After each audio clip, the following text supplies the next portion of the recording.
الحمد لله رب العالمين، الصلاة والسلام على سيد الأنبياء والمرسلين وعلى آله وأصحابه أجمعين.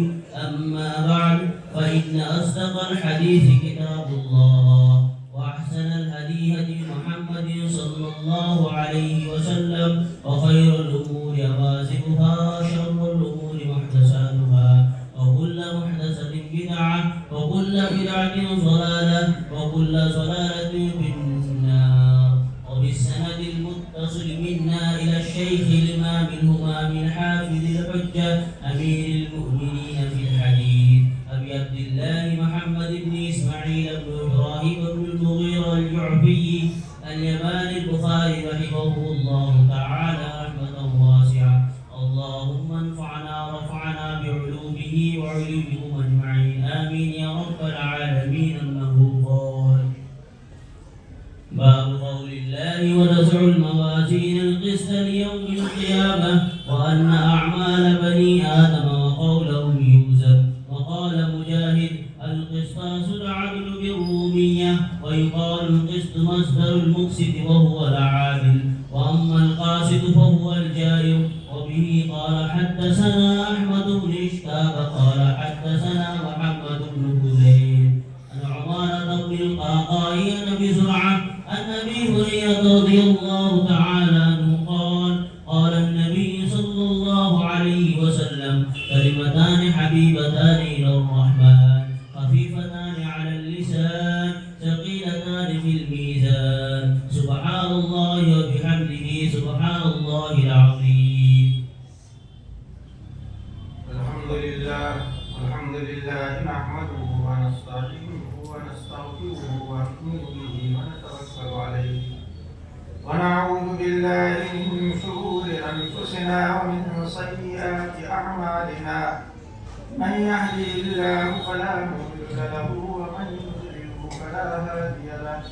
ونشهد أن لا إله إلا الله وحده لا شريك له، ونشهد أن سيدنا ومولانا محمدا عبده ورسوله، صلى الله عليه وعلى آله وأصحابه وسلم تسليما كثيرا كثيرا. أما بعد، أعوذ بالله من الشيطان الرجيم. بسم الله الرحمن الرحيم. ونضع الموازين القسط ليوم القيامة فلا تظلم نفس شيئا، وإن كان مثقال حبة من خردل أتينا بها وكفى بنا حاسبين. وقال النبي صلى الله عليه وسلم: كلمتان حبيبتان إلى الرحمن، خفيفتان على اللسان، ثقيلتان في الميزان، سبحان الله وبحمده، سبحان الله العظيم. صدق الله العظيم وصدق رسوله النبي الكريم، ونحن على ذلك من الشاهدين والشاكرين. عزیز طلبہ، معزز اساتذہ کرام اور مہمانان اکرام، آج آپ کے سامنے ہمارے طالب علم نے بخاری شریف کا سب سے آخری باب اور سب سے آخری حدیث تلاوت کی اور بخاری شریف کو ختم کیا۔ بزرگ اور بھائی، بخاری شریف کی بڑی اہمیت، قرآن کریم کے بعد سب سے زیادہ صحیح کتاب ہے وہ بخاری شریف۔ یہ بچے پورے سال سے بخاری شریف پڑھ رہے تھے اور بھی حدیث کی کتابیں پڑھ رہے تھے، بخاری شریف بھی پڑھ رہے تھے۔ آج الحمدللہ انہوں نے بخاری شریف پوری جو کی ہے، اختتام جو کیا ہے، اور امام بخاری رحمۃ اللہ علیہ نے اپنی کتاب کو ایک خاص باب پر جو ہے ختم کیا۔ تو یہ فوٹو وغیرہ رہنے تو امام بخاری رحمۃ اللہ علیہ نے اپنی کتاب کو ایک خاص باب پر اور ایک خاص بات پر جو ہے ختم کیا، اور یہ سب کے لیے نصیحت، طلباء کے لیے بھی جو حضرات دور دراز سے تشریف لائے ہیں ان کے لیے بھی، اساتذہ کے لیے بھی، بزرگوں کے لیے بھی، سب کے لیے اس میں بہت بڑی نصیحت، بڑی قیمتی بات امام بخاری رحمۃ اللہ علیہ نے آخری بات میں بیان جو فرمائی ہے۔ باب کیا ہے؟ آخری باب ہے کہ بنی آدم کے اعمال اور ان کے اقوال کو لے جائیں۔ بنی آدم علیہ السلام کی جو والد، اس میں مرد اور عورت کے سب، آپ یہ کہیں کہ بنی آدم کے بیٹے، یہ تو محاورہ ہے بنی آدم، ورنہ بنی آدم سے مراد صرف مرد نہیں ہوتے ہیں، بیٹے نہیں ہوتے ہیں، بلکہ پوری نسل انسانی مراد جو ہوتی ہے۔ بنی آدم سے مراد تمام انسان، چاہے مرد ہو، عورت ہو، چھوٹا ہو، بڑا ہو، غلام ہو، آزاد ہو، سب جو ہے۔ تو بات قائم کیا کہ بنی آدم کے اعمال اور ان کے اقوال کو لے جائیں۔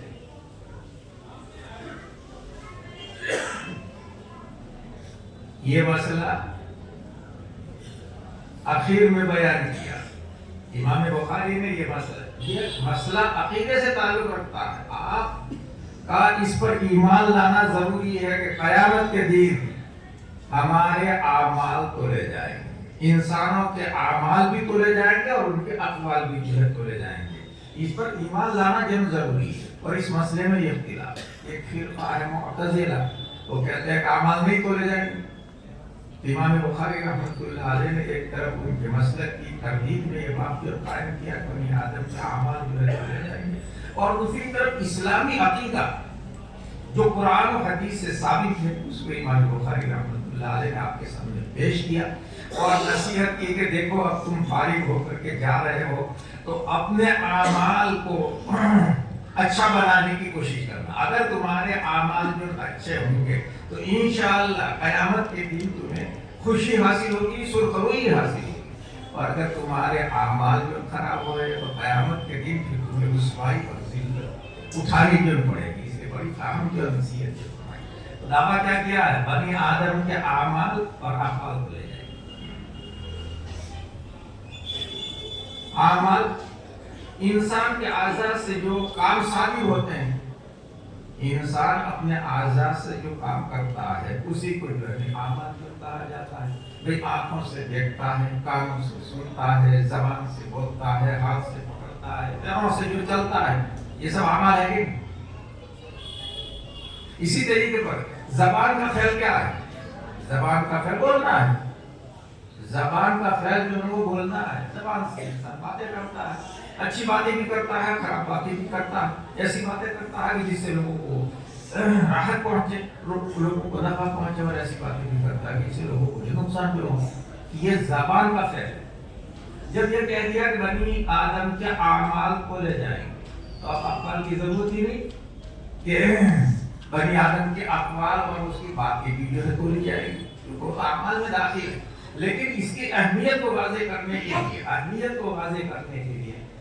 لیے باتیں بھی تولی جائیں گی۔ تمہاری زبان سے جو کچھ نکلے گا اچھا یا برا وہ بھی تولا جائے گا۔ جو اس لیے جو ہے مقرر جو ہے بیان کیا، انسان اپنے اعضاء سے اچھے کام بھی کرتا ہے، غلط کام بھی کرتا ہے، لیکن زبان ہے، اس سے انسان بڑے بڑے اچھے کام بھی کرتا ہے اور بڑے بڑے خراب بھی کام کرتا ہے۔ اس لیے خاص طور پر امام بخاری رحمۃ اللہ علیہ نے قول کا بھی جو ہے تذکرہ کیا، اور آگے جو دلیل بھی پیش کرنی ہے کہ انسان کے اقوال جیسے اعمال تولے جائیں گے، اسی طریقے پر انسان کے اقوال بھی تولے جائیں گے، اس لیے اقوال کا جو اضافہ کیا۔ اب دعویٰ یہ ہے کہ بنی آدم کے اعمال تولے جائیں گے اور باتیں بھی تولی جائیں گے۔ اقوال سے مراد باتیں ہیں، اور اس کو دو دلیلوں سے جو ثابت کیا، یہ قرآن کریم کی آیت سے اور حدیث نبوی سے۔ آخرت میں جو باتیں پیش آنے والی اس کا ادراک ہم عقل سے نہیں کر سکتے۔ اس کا ادراک کس سے ہوگا؟ قرآن اور حدیث سے جو ہوگا۔ قرآن اور حدیث میں جو باتیں اللہ نے بتلا دی، اللہ کے رسول نے بتلا دی، وہ یقیناً ہونے والی۔ تو یہ باتیں ہم اپنی عقل سے سمجھ نہیں سکتے، ادراک نہیں کر سکتے۔ اس لیے امام بخاری رحمۃ اللہ علیہ نے جو دعویٰ کیا، قیامت کے دن بنی آدم کے اعمال اور اقوال تولے جائیں گے. اس کو قرآن کریم سے ثابت فرما رہے ہیں اور حدیث سے.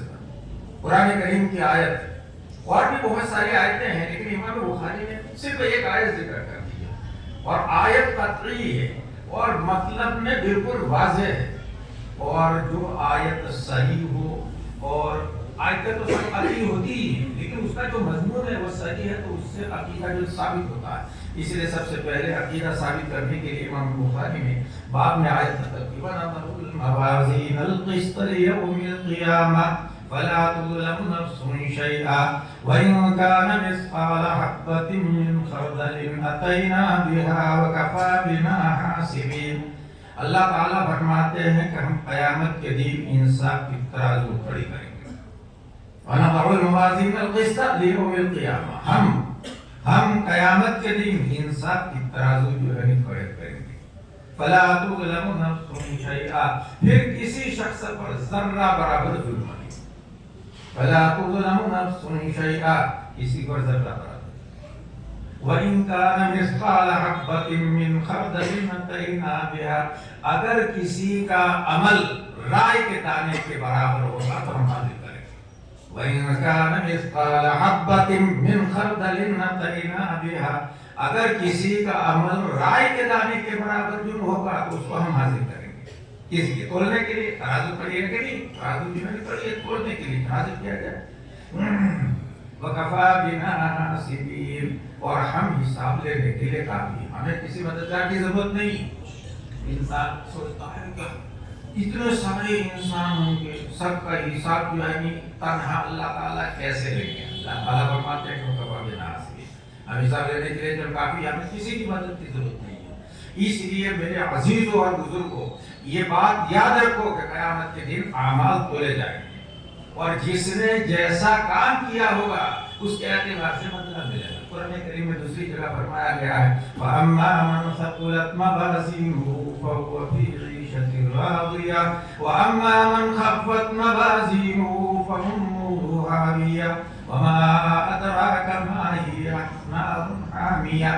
قیامت کے دن جس کا عمل وزنی ہو جائے گا یعنی جس کے نیک اعمال وزنی ہوں گے وہ تو خوشگوار زندگی میں ہوگا. فَهُوَ فِي عِيشَةٍ رَاضِيَةٍ وہ خوشگوار. اور جس کے اچھے اعمال ہلکے ہو گئے کم ہو گئے وہ جہنم میں جائے گا یعنی بھڑکتی ہوئی آگ میں جائے گا. اس لیے بزرگوں اور بھائیوں اس پر ایمان لانا ضروری ہے کہ قیامت کے دن ہمارے اعمال تولے جائیں گے. ہمارے اعمال جو ہے نہیں تولے جائیں گے, اس پر ایمان لانا ضروری ہے. قرآن کریم نے یہ بات کئی آیتوں میں صراحتاً جو ہے بیان کر دی ہے. لہذا اس کا انکار کرنا کہ اعمال نہیں تولے جائیں گے یہ گمراہی کے سوا کچھ نہیں. جو لوگ یہ کہتے ہیں کہ اعمال نہیں تولے جائیں گے وہ گمراہ ہیں. ان کی گمراہی سے بچنا جو ضروری ہے اور امت کے اندر یہ عقیدہ راسخ ہونا چاہیے کہ قیامت کے دن ہمارے اعمال تولے جائیں گے اور رتی کا حساب ہوگا. یہ جو آیت ہے وَنَضَعُ الْمَوَازِينَ الْقِسْطَ لِيَوْمِ الْقِيَامَةِ اس کی تفسیر میں ترمذی شریف کے اندر ایک قصہ لکھا ہے. اس سے آیت خوب وضاحت میں ہو جاتی ہے کہ قیامت کے دن کس طرح میں حساب لیا جائے گا. حضرت عائشہ رضی اللہ عنہا بیان فرماتی ہیں نبی پاک صلی اللہ علیہ وسلم مسجد میں تشریف فرما تھے کہ ایک آدمی آیا, ایک مرد جو آیا اور اس نے کہا کہ یا رسول اللہ میرے غلام نوکر چاکر ہیں, میرے غلام نوکر چاکر ہیں, وہ میرے مال میں خیانت کرتے ہیں اور میرے سامنے جھوٹ بولتے ہیں. میرے مال میں خیانت کرتے ہیں اور جھوٹ بولتے ہیں. اس کی وجہ سے مجھے غصہ آتا ہے تو میں ان کو مارتا ہوں اور برا بھلا کہتا ہوں. تو قیامت کے دن میرا اور ان کا کیا حال ہوگا؟ قیامت کے دن میرا اور ان کا کیا حال ہوگا؟ حضور پاک صلی اللہ علیہ وسلم نے فرمایا کہ جب قیامت کا دن ہوگا تو تو نے جو ان کو مارا ہے برا بھلا کہا ہے اس کا ٹوٹل نکالا کتنا مارا. تو نے جو اپنے غلاموں کو اپنے نوکروں کو جو مارا ہے برا بھلا کہا ہے اس کا ٹوٹل نکالا ہے. اور انہوں نے جو خیانت کی ہے تیرے مال میں خیانت کی ہے اور جھوٹ بولا اس کا بھی ٹوٹل نکالا ہے. اگر دونوں برابر ہیں یعنی جتنا تم نے ان کو مارا برا بنا کہا اتنی ہی انہوں نے خیانت کی، اتنا ہی جھوٹ ہے، تو معاملہ برابر سرابر، نہ اس میں تمہارے لیے کوئی فائدہ نہ تمہارے لیے کوئی نقصان۔ لیکن اگر تم نے ان کو کم مارا، کم برا بنا اور انہوں نے خیانت زیادہ کی، جھوٹ جو ہے زیادہ، اس میں تمہارے لیے فائدہ۔ اگر تم نے کم مارا، کم برا بلا کہا اور انہوں نے زیادہ خیانت کی، جھوٹ زیادہ بولا ہے، تو ان کے لیے تو نقصان ہوگا، تمہارے لیے فائدہ جو ہوگا۔ اور اگر اس کے برعکس ہوگا کہ تم نے ان کو زیادہ مارا، زیادہ برا بلا کہا اور انہوں نے خیانت کم کی، جھوٹ کم، تو تم سے قصاص لیا جائے گا، تم سے قصاص لیا جائے گا، بدلہ لیا جائے گا۔ جتنا زائد تم نے مارا ہے، جتنا زائد برا بلا کہا، اس کا قصاص لیا جائے گا۔ یہ حضور پاک صلی اللہ علیہ وسلم نے بتلایا اس کو مسئلہ۔ حضرت عائشہ رضی اللہ عنہ کہتے ہیں کہ مسجد میں ایک طرف جا کر کے بیٹھ گئے اور رونے لگے، ہائے قیامت کے دن کیا ہو، ہائے قیامت۔ حضور پاک صلی اللہ علیہ وسلم نے سوچا ادھر،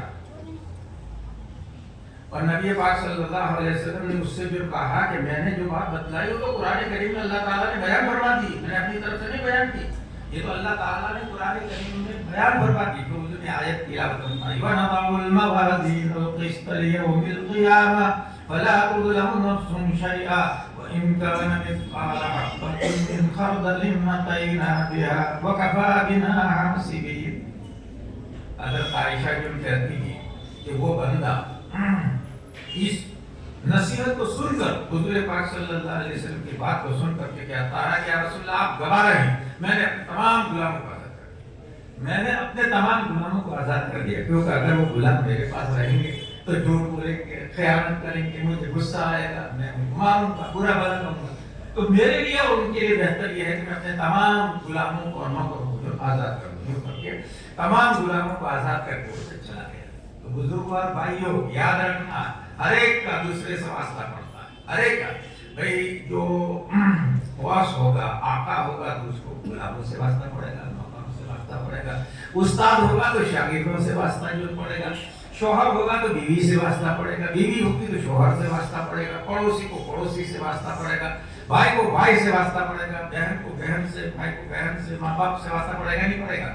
ایک دوسرے کے حقوق ادا کرنے ہیں، اگر آپ نے ایک دوسرے کے جو حقوق ادا کیے تو انشاءاللہ قیامت کے دن خوشیاں ہی خوشیاں ہوں گی۔ اور اگر آپ نے حقوق ادا کرنے میں کوتاہی کی اور کسی کو ستایا اور ظلم زیادتی کی تو قیامت کے دن قصاص لیا جائے گا، بدلہ لیا جائے گا۔ اس لیے میرے عزیز، امام بخاری رحمۃ اللہ علیہ نے جو بات بتلائی کہ قیامت کے دن بنی آدم کے اعمال تولے جائیں گے اور ان کے اقوال بھی تولے جائیں گے، اس کو ہمیشہ پیش نظر رکھیں۔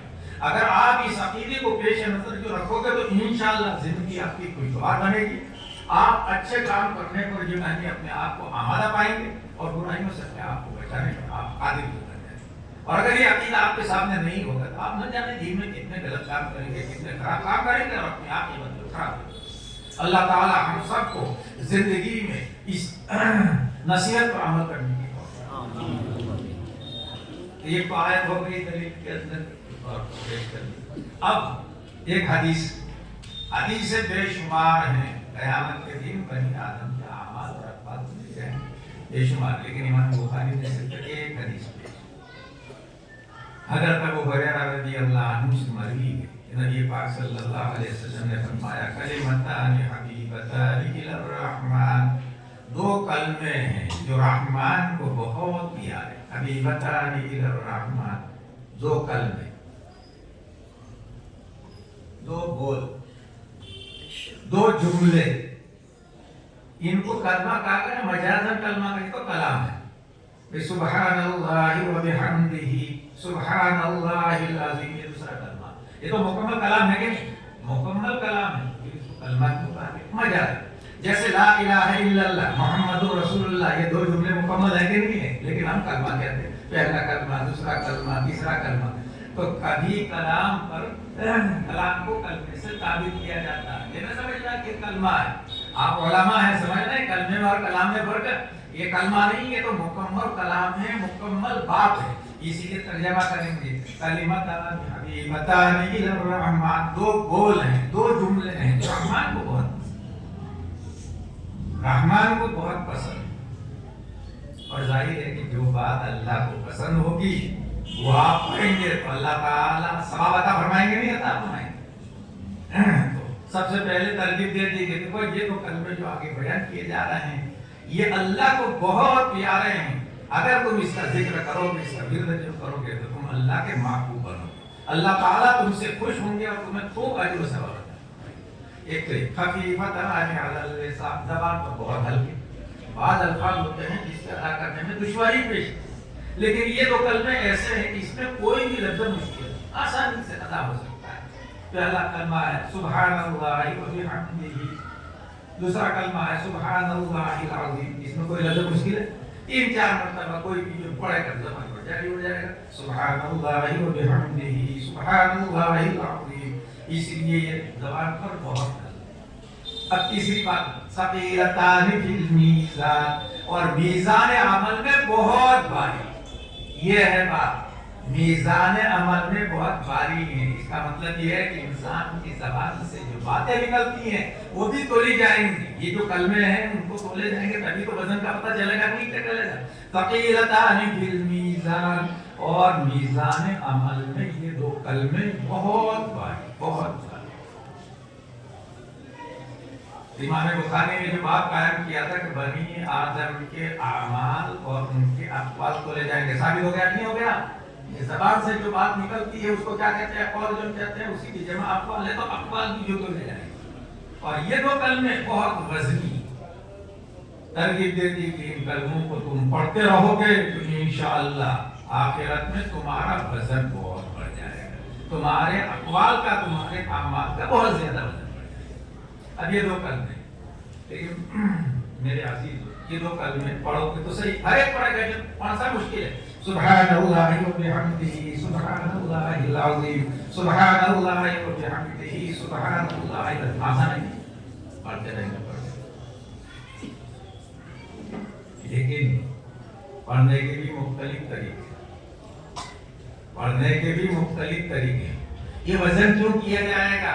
یہ کلمے وزن اس لیے کیا گیا ہے کہ یہ اس بندے نے جو کلمہ پڑھا اس کے پڑھنے میں کتنا وزن ہے آٹا بتلائیں گے، میزان میں پتہ چل جائے گا کہ اس نے سبحان اللہ و بحمدہ اور سبحان اللہ العظیم جس اخلاص کے ساتھ، اس عقیدت کے ساتھ اس کا وزن جو ہے 100 کلو، اور یہ دوسرے بندے کا کلمہ تولا جائے گا دوسرا 1 کلو وزن ہو جائے گا، اس لیے جو تولا جائے گا۔ دنیا میں ہم نہیں کہہ سکتے ہیں کہ کس کا عمل کتنا بھاری۔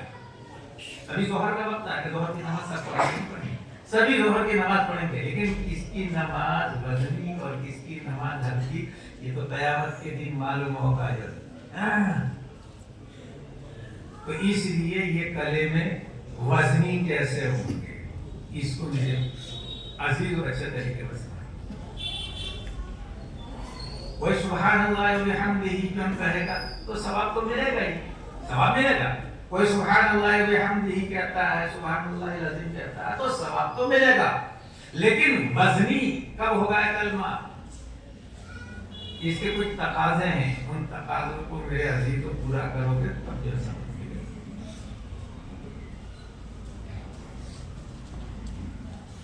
اچھا، یہ دونوں کلموں کا مطلب ایک ہی ہے، جو مطلب سبحان اللہ و بحمدہ کا ہے وہی مطلب سبحان اللہ العظیم کا ہے،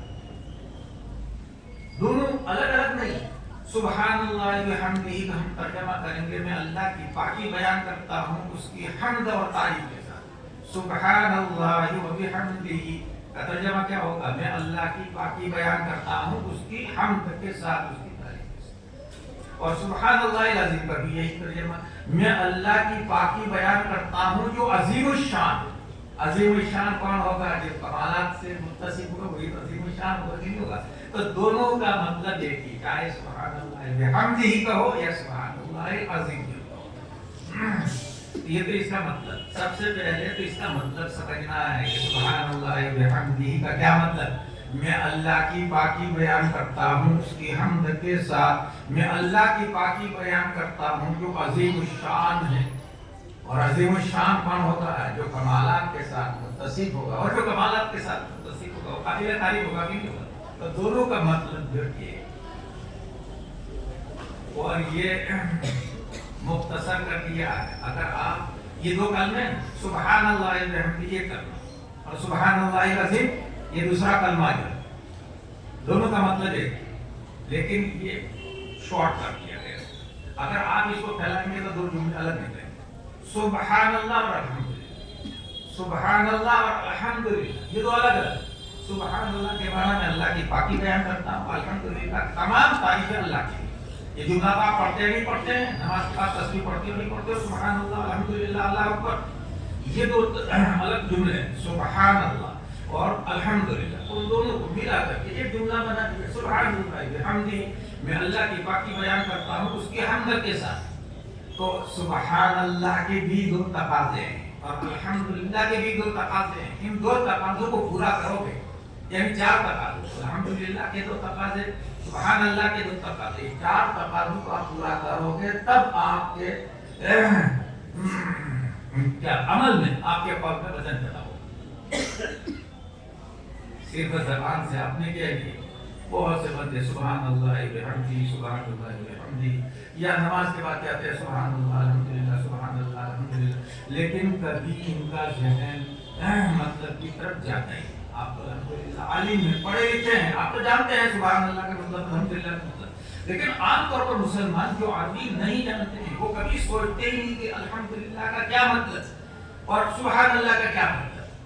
تو سب سے پہلے تو اس کا مطلب جاننا چاہیے۔ سبحان اللہ کے معنی ہے اللہ پاک ہے، اللہ پاک ہے، اللہ پاک ہے۔ اب اس کے دو تقاضے، سبحان اللہ کے کتنے تقاضے ہیں؟ دو تقاضے۔ پہلا تقاضا یہ ہے کہ آپ کا عقیدہ اس کے مطابق ہونا چاہیے۔ پہلا تقاضا کیا ہے سبحان اللہ کا؟ آپ کا عقیدہ اس کے مطابق ہونا چاہیے۔ جب آپ کہہ رہے ہیں اللہ پاک ہے، اللہ پاک ہے، تو اللہ کو پاک ماننا ضروری ہے۔ کس سے؟ اللہ شرک سے پاک ہے، اللہ تشبیہ سے پاک ہے، اللہ عیب سے ہر نقص سے پاک ہے۔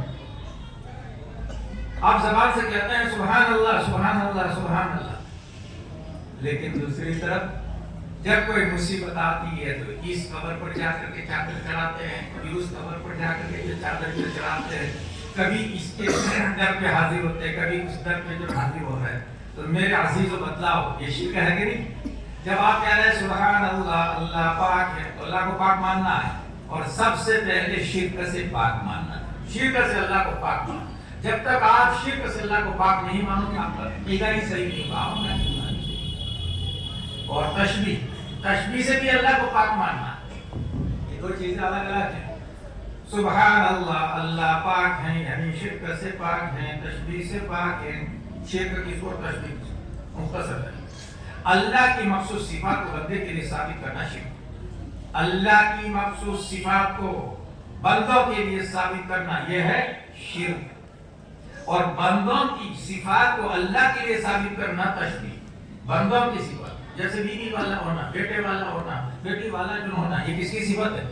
بندہ ہوگا تو اس کی بیوی ہوگی، اس کا بیٹا ہوگا، اس کی بیٹی جو ہوگی۔ اللہ کا بھی نہیں بیٹا ہو سکتا ہے، لم یلد ولم یولد ولم یکن لہ کفوا احد۔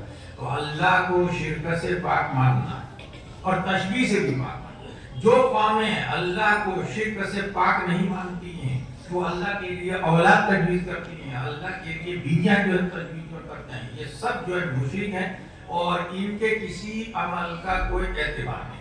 تو سب سے پہلے تو اللہ کو شرک اور تشبیہ سے پاک ماننا، اور اسی طرح اللہ کو ہر عیب سے، ہر نقص سے پاک۔ اللہ میں کوئی عیب ہو سکتا ہے؟ کوئی عیب نہیں ہو سکتا ہے۔ جو عیب دار ہو وہ خدا کیسا؟ قیامت سے پہلے دجال نکلے گا نہیں نکلے گا؟ دجال نکلے گا، کانا ہوگا جو اور خدائی کا دعویٰ کرے گا، تو ہر شخص سمجھ سکتا ہے یہ کہ کانا ہے۔ اگر یہ خدا ہوتا تو اپنے آپ کو تو کم از کم صحیح کر لیتا۔ پوری دنیا میں جو خدائی کا دعویٰ کر رہا ہے اور اپنی آنکھ جو صحیح نہیں کر پا رہا ہے، تو جو ناقص ہو وہ خدا نہیں ہو سکتا ہے۔ تو اس لیے میرے عزیزو سبحان اللہ کا پہلا تقاضا کیا ہے؟ آپ کا عقیدہ اس کے مطابق ہونا چاہیے۔ جس کا عقیدہ سبحان اللہ کے مطابق نہیں ہوگا وہ اللہ کو پاک نہیں مانے گا، یعنی اللہ کے ساتھ شرک کرے گا یا کسی بھی درجے میں تشبیہ کا جو قائل ہوگا اس کا ایمان معطل ہوگا۔ جب آپ کا عقیدہ صحیح ہوگا اب سبحان اللہ کا ثواب ملے گا۔ ثواب ملے گا کب؟ جب آپ کا عقیدہ صحیح ہوگا، اور پورا ثواب کب ملے گا؟ بھرپور تب ملے گا۔ دوسرا تقاضا آپ کا عمل اس کے مطابق ہونا ہے۔ آپ کا عمل اس کے مطابق. جب آپ کہہ رہے ہیں اللہ پاک ہے اللہ پاک ہے تو پھر تو گندے کام کیوں کرتا ہے؟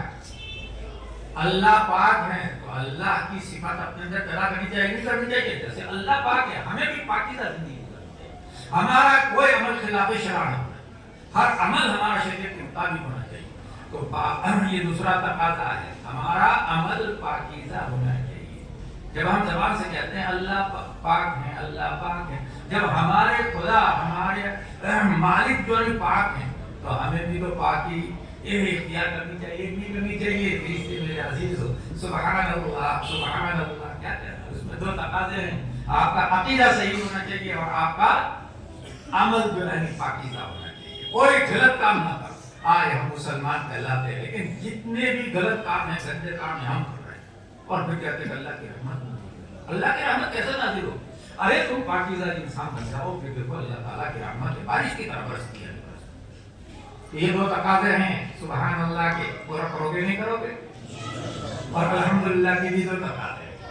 الحمدللہ کے دو کہ اللہ تقاضا تو یہ کہا کا عقیدہ اس کے مطابق ہونا چاہیے. یعنی اللہ تعالیٰ کے لیے تمام کمالات کو آسان ہونا. یہ تو الحمدللہ صحیح آسان ہے. اللہ کے لیے ہم تمام خوبیاں مانتے نہیں مانتے. الحمدللہ سب تعریف ہے اللہ کے لیے. سب تعریف ہے اللہ کے لیے. ظاہر ہے کہ تعریفیں سب کس میں ہوتی ہے؟ سب کمالات ہوں گے اسی کی سب تعریفیں کی جائیں. ارے کسی میں کمال ہوگا تو 10 ہوں گے 20 ہوں گے 30 ہوں گے. کسی میں سب کمالات نہیں ہو سکتے ہیں. سب کمالات کس میں ہیں؟ اللہ میں. الحمدللہ سب تعریف اللہ کے لیے. یعنی جتنے بھی کمالات جتنی خوبیاں ہیں سب اللہ کی ذات ہے.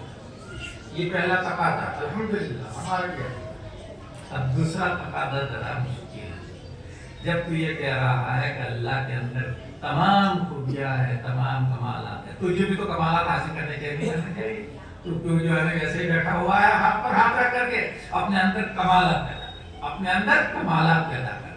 اس لیے میرے عزیز الحمدللہ کے دو تقاضے. پہلا تقاضا تو اللہ تعالیٰ کو تمام خوبیوں کے ساتھ کمالات کے ساتھ متصف. الحمدللہ تمام مسلمان اللہ تمام خوبیوں کے ساتھ کمالات کے ساتھ متصف ہیں. لیکن دوسرا تقاضا ہے آپ میں بھی کوئی کمال ہونا چاہیے. آپ بھی اپنے آپ کو کمالات سے آراستہ کیجیے.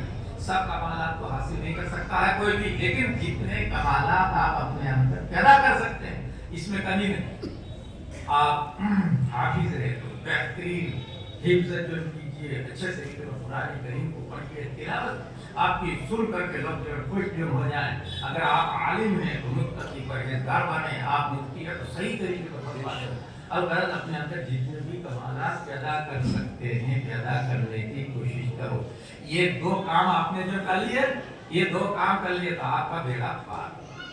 سبحان اللہ و بحمدہ کے دو تقاضے پورے کر لیے اور الحمدللہ کے جو دو تقاضے ہیں وہ پورے بھی کرو گے نا انشاءاللہ. اس لیے امام بخاری رحمۃ اللہ علیہ نے اخیر میں یہ نصیحت فرمائی کہ دیکھو تمہارے اعمال تولے جائیں گے تمہارے اقوال بھی تولے جائیں گے. یہ تسبیح پڑھنا ہے سبحان اللہ و بحمدہ سبحان اللہ العظیم لیکن سمجھ کر کے پڑھنا ہے اور اس کے تقاضوں کو پورا کرنا ہے. آج ہم تسبیحات تو بہت پڑھتے ہیں تسبیحات بہت پڑھتے ہیں لیکن کبھی اس کے تقاضے جاتا ہے نا تقاضوں کو پورا کرنے کی کوشش کرتے ہیں. اس لیے میرے عزیز امام بخاری رحمۃ اللہ علیہ نے اس حدیث کو سب سے آخر میں ذکر کیا. پہلے بھی کئی مرتبہ یہ حدیث آ چکی ہے لیکن آخر میں یہ حدیث ذکر کر کے آپ کو نصیحت کر رہے ہیں. یہاں سے فارغ ہو کر کے جا رہے ہو تمہیں سب کچھ معلوم ہو گیا کہ کیا چیزیں جائز کیا چیزیں ناجائز کیا چیزیں کرنے کی ہیں کیا چیزیں جو ہے نہ کرنے کی ہیں. تو اس پر عمل کرنا ہے. آپ نے اب تک جو کچھ پڑھا ہے اس پر عمل کرنا ہے. جن چیزوں کے کرنے کا حکم دیا گیا اس کو کرنا ہے. جن چیزوں سے منع کیا گیا اس سے بچنا ہے. یہ نصیحت فرما رہے ہیں امام بخاری رحمۃ اللہ علیہ. اس پر عمل کرو گے نہیں کرو گے انشاءاللہ انشاءاللہ. اور یہ جو تسبیح ہے تسبیح اس کی میں نے دو تقاضے بتلائے. سبحان اللہ کی بھی دو تقاضے الحمدللہ کی بھی دو تقاضے. اگر آپ یہ دو تقاضے پورے کریں گے تو اس کا ثواب کتنا ہے. دوسری حدیث ایک حدیث مسلم شریف کی تسبیح نصف المیزان والحمدللہ یملؤہ. تسبیح یعنی سبحان اللہ یہ آدھی ترازو کو بھرتے. سبحان اللہ کہنے سے آدھی ترازو بھر جاتی ہے اور الحمدللہ کہنے سے پوری طرح والحمدللہ یملؤہ التسبیح نصف المیزان تسبیح سبحان اللہ نصف ترازو کو بھر دیتا ہے اور الحمدللہ پوری طرح الحمدللہ یملؤہ الحمدللہ پوری طرح کو بھر دیتا ہے. اس کا کیا بعض حضرات نے اس کا مطلب بیان کیا کہ سبحان اللہ سے آدھی ترازو بھر گئی اور جو آدھی ترازو باقی رہی وہ الحمدللہ بھر جائے گی. لیکن یہ مطلب صحیح نہیں.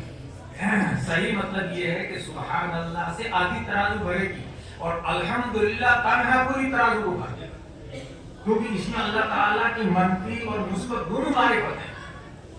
سبحان اللہ کے تصویر میں جو منفی دونوں معرفت ہے اللہ تعالیٰ پاک ہے پاک لیکن اللہ تعالیٰ خوبیوں کے ساتھ متصف ہے. جب آپ کہیں کہ اللہ تعالیٰ خوبیوں کے ساتھ متصف ہوگا اس میں تو کوئی ایب ہو ہی نہیں سکتا. جو با کمال ہوگا جو خوبیوں کے ساتھ متصف ہوگا اس میں کوئی ایب ہو سکتا ہے نہیں ہو سکتا ہے.